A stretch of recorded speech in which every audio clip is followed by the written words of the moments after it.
আজকের ভিডিওতে আমরা জানবো যে এমার্জেন্সি ফান্ড থাকা কেন জরুরি এবং এমার্জেন্সি ফান্ডের গুরুত্ব কি। আর এমার্জেন্সি ফান্ড যদি আমাদের কাছে না থাকে তাহলে আমাদেরকে কি কি সমস্যার সম্মুখীন হতে হয়। আর এই ভিডিওর শেষে আপনাকে সমাধানও দেওয়া হবে। সেই জন্য ভিডিওটা স্কিপ না করে শেষ পর্যন্ত দেখবেন। নমস্কার, আমি অসীম মহন্ত, একজন মানি ম্যানেজমেন্ট কোচ। তাহলে চলুন সর্বপ্রথম জেনে নেওয়া যাক যে এমার্জেন্সি ফান্ডের অভাবে আমাদের জীবনে কি প্রভাব পড়ে। নাম্বার ওয়ান, জীবনযাত্রায় ব্যাঘাত। তাৎক্ষণিক কোনো খরচ মেটানোর জন্য আমাদেরকে ঋণ নিতে হয় বা ক্রেডিট কার্ডের উপর নির্ভর হতে হয়, যা কিন্তু লং টার্মে অনেক বেশি ইন্টারেস্ট দিতে হয়। নাম্বার টু, মানসিক চাপ। অর্থের অভাবেও কিন্তু আমাদের জীবনযাত্রার মান কমে যায় এবং দীর্ঘমেয়াদে মানসিক চাপ সৃষ্টি হয়ে যায়। নাম্বার থ্রি, আর্থিক নিরাপত্তার অভাব। হঠাৎ আর্থিক সংকট বা ইনকাম কমে যাওয়ার সময় পরিবার বা ব্যক্তিগতভাবে কিন্তু আর্থিক স্থিতিশীলতা কমে যায়। পরের পয়েন্টগুলি জানার আগে একটি লাইক অবশ্যই করে দিন, কারণ আপনার একটি লাইক আমাকে অনেক উৎসাহ জাগায়।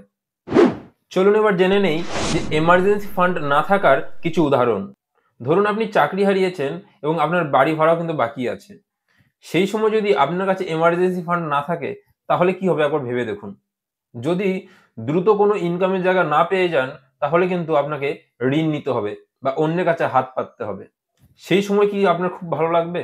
বা ধরুন পরিবারের কোনো সদস্য গুরুতর অসুস্থ হয়ে পড়েছে, সেই সময় আপনার কাছে এমার্জেন্সি ফান্ড নেই, আপনার না অ্যাকাউন্টে টাকা আছে না আপনার বাড়িতে টাকা আছে।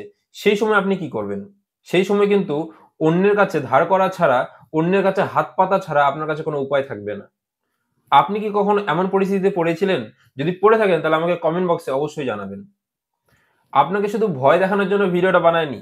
চিন্তা করবেন না, আমি এখন সমাধানও দেব। এদিকে তাকান, স্ক্রিনের দিকে খেয়াল করুন, আমার দিকে দেখুন। কথাগুলোকে এবার একটু বেশি গুরুত্ব সহকারে শুনুন। এখন আমরা জানবো এমার্জেন্সি ফান্ড তৈরি করার উপায়। আপনার মান্থলি ইনকামের একটি নির্দিষ্ট অংশ, ধরে নিন আপনি মাসে 20,000 টাকা রোজগার করছেন। যদি 20,000 টাকা রোজগার করেন তাহলে আপনার 10% টাকা, 10% টাকা মানে 2,000 টাকা আপনাকে প্রতি মাসে এই 2,000 টাকা এক্সট্রা করে রেখে দিতে হবে।